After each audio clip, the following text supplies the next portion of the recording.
Welcome to Shukla study point. आप सभी का स्वागत है आपके अपने YouTube channel Shukla study point में। मैं शिवम शुक्ला आप सभी दोस्तों का हार्दिक स्वागत करता हूं।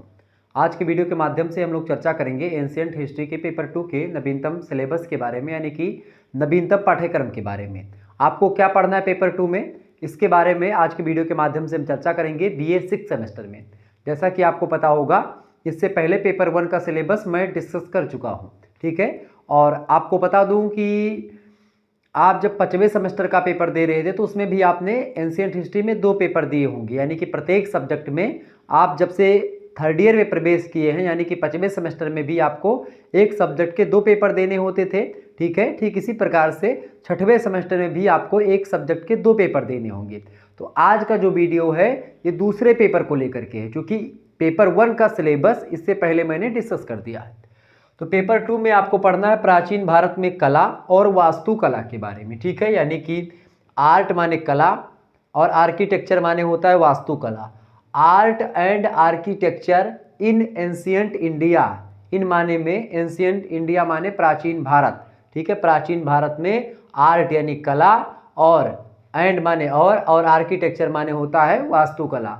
यानी कि प्राचीन भारत में या जो है प्राचीन काल में भारत की बात मैं कर रहा हूँ, पूरे विश्व के परिप्रेक्ष्य में हमको नहीं देखना, यहाँ पर हमको भारतीय इतिहास पर फोकस करना है और ऐसे इतिहास पर फोकस करना है जो कि आर्ट और आर्किटेक्चर से रिलेटेड है, मतलब कि कला और वास्तुकला से रिलेटेड है, ठीक है। तो आइए देखते हैं इसमें क्या क्या हमको पढ़ना है। तो BA थर्ड ईयर 6 सेमेस्टर का सिलेबस है, तृतीय वर्ष 6वां सेमेस्टर BA का प्राचीन इतिहास यानी एंशिएंट हिस्ट्री। आइए चर्चा करते हैं। यूनिट नंबर 1 में आपको पढ़ना है सिंधु सरस्वती सभ्यता। चूंकि भारतीय इतिहास की बात करते हैं या प्राचीन या एंशिएंट हिस्ट्री की हम जब बात करते हैं तो सबसे पहले हमको ध्यान आता है सिंधु घाटी सभ्यता या सिंधु सरस्वती सभ्यता। सिंधु नदी भी है और सरस्वती नदी भी थी पहले, ठीक है। अब सरस्वती नदी नहीं रही है। तो इन्हीं दोनों घाटियों में जो जिन सभ्यताओं का विकास हुआ, उन सभ्यताओं में आर्ट एंड आर्किटेक्चर की क्या स्थिति थी, क्या पोजीशन थी, उसी को हमको यहाँ पर जानना है, ठीक है। सिंधु सरस्वती सभ्यता में वास्तुकला कैसी थी, इसके बारे में हम डिटेल में जानेंगे पहले चैप्टर में। बहुत ही बारीकी के साथ मैं आपको समझाने का प्रयास करूंगा यहाँ पर। इसके बाद में सेकंड चैप्टर में सिंधु सरस्वती सभ्यता में जो मुहर कला थी, मुहर कला आप सभी लोग जानते होंगे, मुहर लगाना होता है। जैसे सिक्के वगैरह जब छपते हैं, यह सिक्का, ये मान लेते सिक्का छपा, अब सिक्के पर एक मुहर लगाई जाती है, ठीक है। तो मुहर में कुछ चित्र अंकित होते हैं, वो ही ठप्पा इसे लगा करके इसे ठप्पा मार दिया जाता है, तो वो होता है मुहर। तो मुहर कला यानी कि मुहर में तमाम प्रकार की जो कलाकृतियां बनी होती हैं उसी को मुहर कला कहते हैं, ठीक है। यानी कि जो जैसे आजकल आप देखते हैं जैसे कि मुहर लगा दिया था तो उसमें लिखा रहता है प्रधानाचार्य, पूरा नीले नीले से प्रधानाचार्य फलाने स्कूल का नाम लिखा रहता है और उनका दस्तखत और मुहर कहते हैं ना। तो मुहर में जो छपाई जिस चीज़ की होती है, यानी क्या लिखा है, कौन सी डिजाइन बनी है, किस शासक का नाम है, ठीक है, कौन कौन सी डिजाइन बनी है, क्या आर्ट बना है, वही मुहर कला में हमको जानना है, ठीक है। यानी मुहर कला कैसी हुआ करती थी। आप देखे होंगे एक मूवी, अगर आपने नहीं देखा है तो देख लीजिएगा, मोहनजोदाड़ो मूवी देख लीजिएगा, ऋतिक रोशन की मूवी है, ठीक है। उसमें मोहनजोदाड़ो में आप देखेंगे जो सिक्का होता है, मुहर होता है, उस पर मुहर लगी होती है उस सिक्के पर। तो वो सिक्का जिसके पास होता है वही बड़े शहरों में जाने के लिए या व्यापार करने के लिए जा सकता है। बाकी व्यापारी जो है छोटे शहरों में ही व्यापार करते हैं, लेकिन जिनके पास वो मुद्रा होती है जिस पर मुहर लगी होती है वही बड़े जो है नगरों में जाकर के व्यापार करता था या बड़े नगरों में जाकर के कुछ चीज़ खरीदारी कर सकता था, ठीक है। तो मुहर कला जो थी वो उस समय भी थी, तो वो मुहर कला कैसी थी इसी के बारे में हमको यहाँ पर डिटेल में जानना है। तो ये आपका यूनिट नंबर 1 आपका समाप्त होगा। इसके बाद में यूनिट नंबर 2 यानी इकाई 2 में प्रवेश करेंगे। इकाई 2 में हमको मौर्य स्तंभ कला, स्तंभ माने होता है लोहे का स्तंभ होता था और पत्थरों का स्तंभ होता था। तो बड़े बड़े जो स्तंभ होते थे पहले के ज़माने में, खास करके मौर्य काल में। मौर्य काल आप लोग जानते होंगे, चंद्रगुप्त मौर्य का नाम अगर आप लोगों ने सुना होगा। चंद्रगुप्त मौर्य जो है संस्थापक हैं, ठीक है। नंद वंश के बाद में मौर्य वंश आता है भारतीय इतिहास में। उसी मौर्य वंश में स्तंभ कला का विकास हुआ। स्तंभ होते थे, स्तंभ, और उसी पर एक प्रकार से लेख उत्कीर्ण करवाया जाता था जो है। जैसे अशोक के स्तंभ आप देखते हैं तो अशोक जो है ये मौर्य काल के ही हैं, बाद में आकर के होते हैं, ठीक है। तो ये जो स्तंभ कला है ये कैसी थी, किस तरीके से स्तंभों में डिजाइन बनी होती थी, स्तंभों का क्या एक प्रकार से उद्देश्य होता था लगाने का, या ऐसे तमाम प्रकार के प्रश्न जो होंगे यहाँ से बनेंगे, इसके बारे में हम चर्चा करेंगे। तो स्तंभ कला समझेंगे मौर्य काल की। इसके बाद में गुफा निर्माण कला किस काल की? मौर्य काल में गुफा बनाने की जो कला है, गुफा कैसे बनाई जाती थी, तो गुफा बनाने की कला को भी हम यहाँ पर जानने का प्रयास करेंगे। तो 2 चैप्टर हम लोग चर्चा करेंगे इकाई 2 से, गुफा निर्माण कला और मौर्य स्तंभ कला। इन दोनों को डिटेल में मैं आपको समझाऊंगा, और जब आप पढ़ रहे होंगे या जब मैं पढ़ा रहा हूँगा तो बहुत ही बारीकी के साथ इन चीज़ों को मैं बताऊंगा, डिटेल में बताऊंगा, ताकि एक भी पॉइंट या एक भी प्रश्न आपका चाहे ऑब्जेक्टिव हो और चाहे लिखित हो, कोई भी आपका प्रश्न छूटेगा नहीं, ये बात आप ध्यान रखेंगे। इसके बाद में यूनिट नंबर 3 में हम जाएंगे। यूनिट नंबर 3 में हम पढ़ेंगे स्तूप निर्माण कला। तमाम प्रकार के स्तूपों का निर्माण करवाते थे जो शासक लोग हुआ करते थे उस समय के।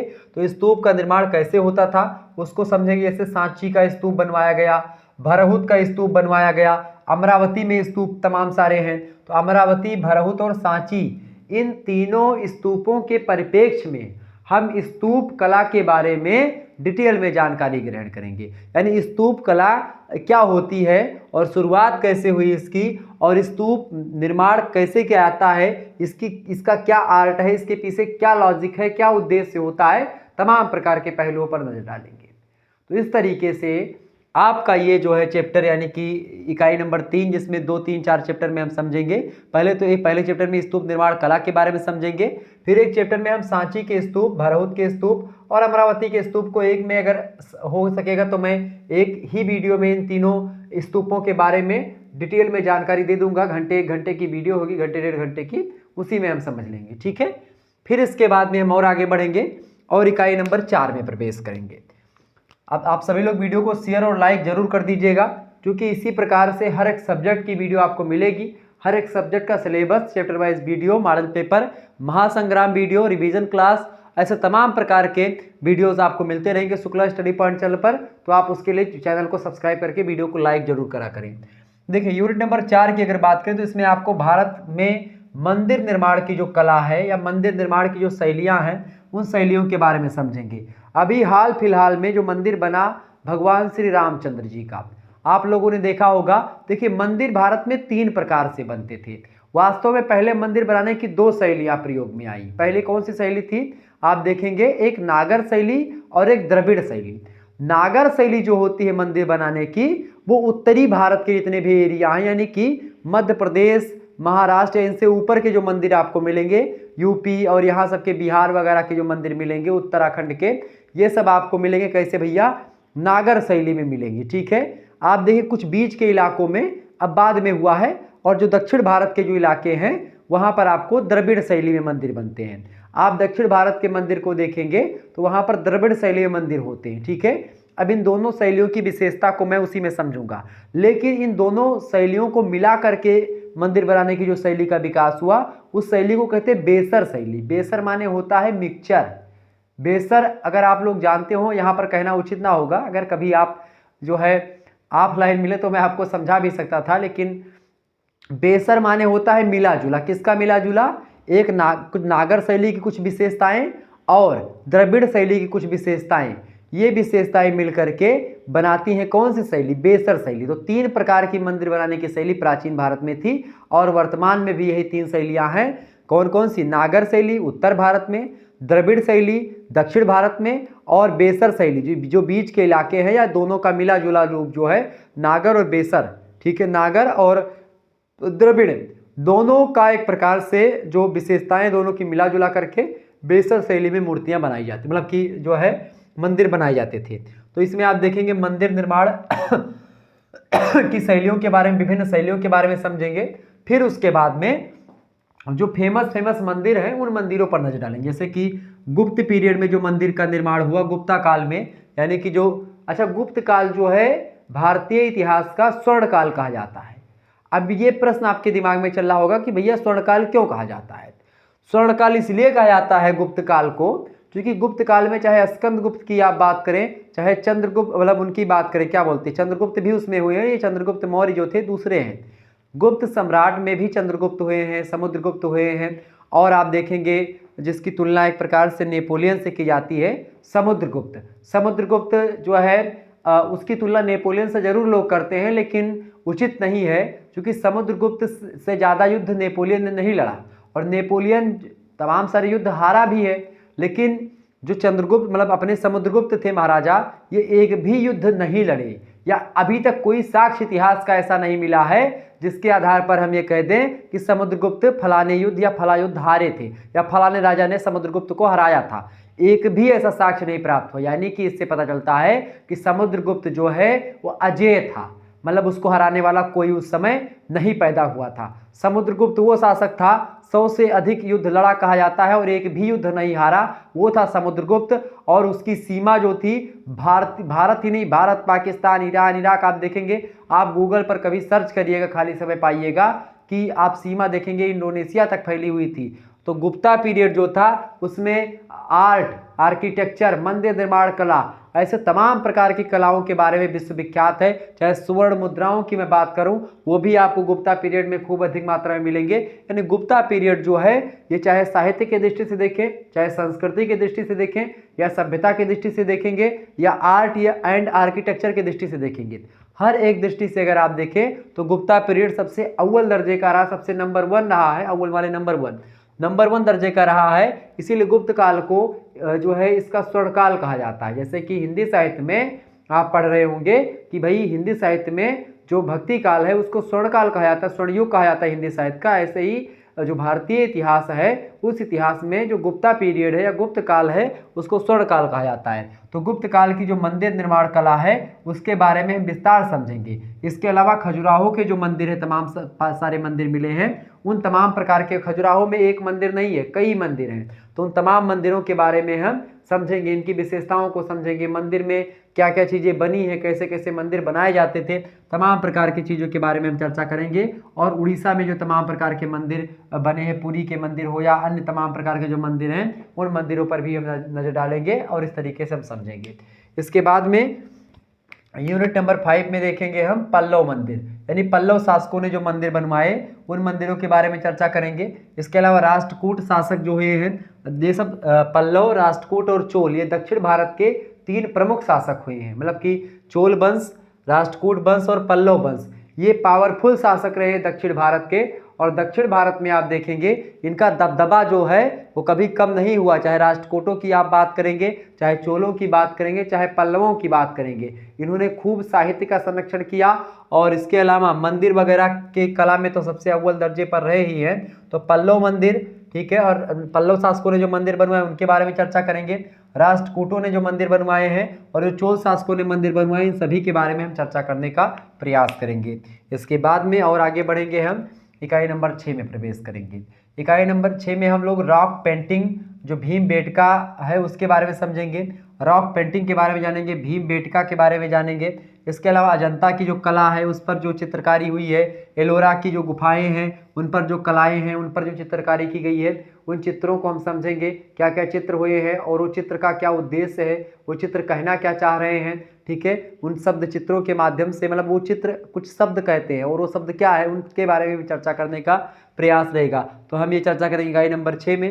इकाई नंबर 7 की अगर बात करेंगे तो इकाई नंबर 7 में हम सिंधु सभ्यता में जो मूर्ति कला, यानी सिंधु घाटी सभ्यता में मूर्तियां भी बनाई गई थी, चाहे आप कांसे की मूर्ति की बात करें या आप नर्तकी की मूर्ति की बात करें या तमाम प्रकार की और मूर्तियां प्राप्त हुई हैं, तो मूर्तियां कैसे बनाई जाती थी सिंधु सभ्यता में, उसके बारे में चर्चा करेंगे। सिंधु सभ्यता में मूर्ति कला, और सिंधु सभ्यता के बाद में हिंदी साहित्य के मतलब जो है भारतीय प्राचीन इतिहास में मौर्यकालीन जो मूर्ति कला है वो बड़ी फेमस रही है।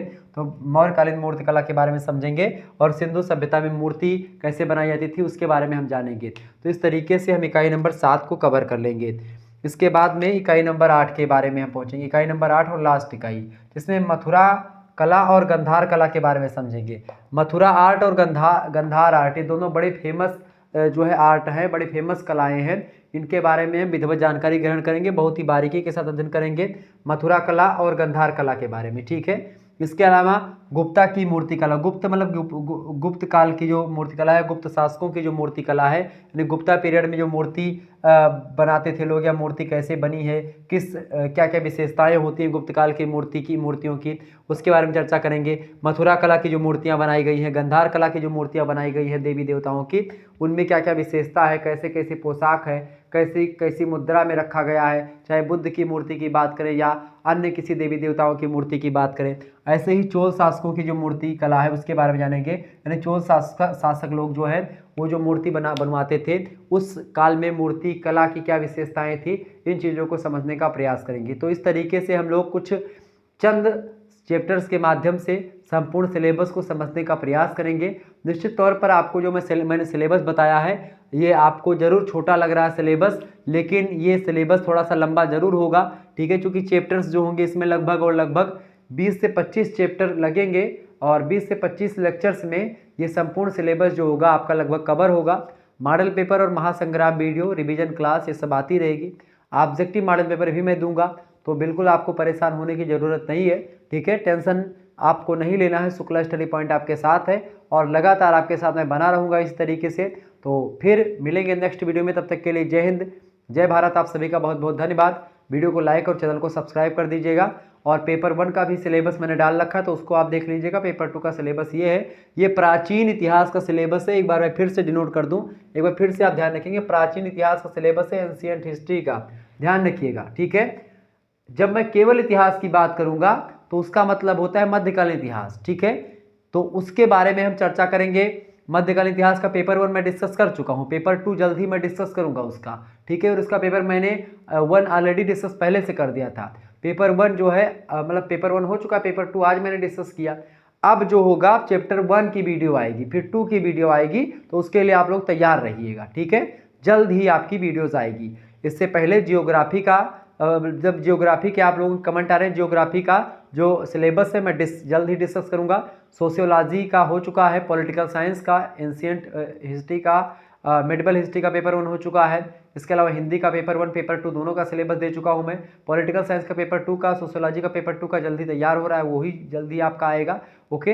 तो इस तरीके से मैं डिस्कस कर रहा हूं। क्या ये शैली आपको पसंद आ रही है? अगर पसंद आ रही है तो बिल्कुल कमेंट करके बताएं कि जी हाँ सर, ऐसे सिलेबस डिस्कस करने से हमको समझ में आता है। आप लोगों के कमेंट आए, वैसे मैं पीपीटी के माध्यम से आपको सिलेबस समझा देता, ठीक है। अंग्रेजी में सिलेबस होते हैं, हिंदी में मैं आपको उसको समझा देता, लेकिन जब आप लिखा हुआ देखते हैं और बोर्ड पर आकर के मैं समझाता हूं तो ज़्यादा इफेक्टिव होता है, आप लोग बहुत प्रभावित होते हैं इससे। मैंने सोचा बिल्कुल मेहनत करूंगा मैं और आप लोगों के लिए बहुत मेहनत करने वाला हूं अब की बार, ठीक है।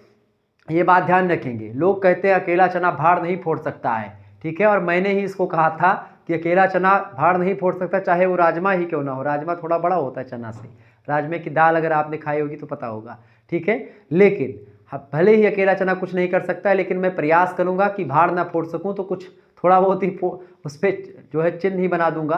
तो बस आप लोग थोड़ा सा साथ दें, और मुश्किल से अगर इतना आप तैयार कर लेंगे, यूपीएससी का सिलेबस भाई इसमें कवर हो जाएगा आपका। इतना ये आपका आर्ट एंड आर्किटेक्चर जो आप यूपीएससी में पढ़ते हैं और तमाम प्रकार के जो कोचिंग संस्थान होते हैं आपको नोट्स वगैरह बना करके देते हैं, अगर इतना आप पढ़ लेंगे ना, इतना पूरा इतना सिलेबस दिया है, आर्ट एंड आर्किटेक्चर आपका पूरा धुआं हो जाएगा, सब खत्म। यूपीएससी का सिलेबस बता रहा हूँ, यही आपको पढ़ना पड़ता है उसमें भी, ठीक है। ज़्यादा कुछ नहीं होता, यही सब पढ़ना होता है। और हम लोग परेशान हो जाते हैं क्योंकि हमने बीए में ऐसी ये पूरी चीज़ पढ़ी नहीं कभी।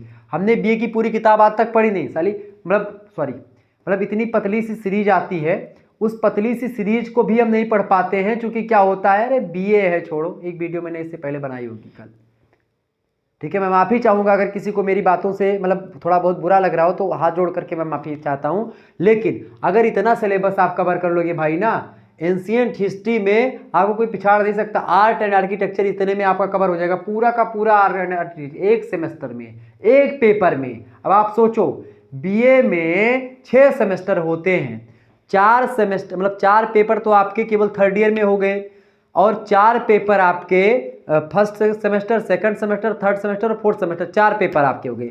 4 4 8 पेपर, 8 पेपर का सिलेबस ये कवर कर लो। यूपीएससी का एक प्रकार से आप मान लीजिए उसके 3 गुना सिलेबस उसके ऊपर का जाता है। इतना व्यक्तित्व प्रखर हो जाएगा बाबू साहब, अगर इसको आप देख लेंगे मजा आ जाएगा। तो बस आप इसको पढ़िए और जो हमारे लायक सेवा होगी हम तो करते रहेंगे। बहुत बहुत धन्यवाद। धन्यवाद, बहुत बहुत धन्यवाद। जय हिंद, जय भारत।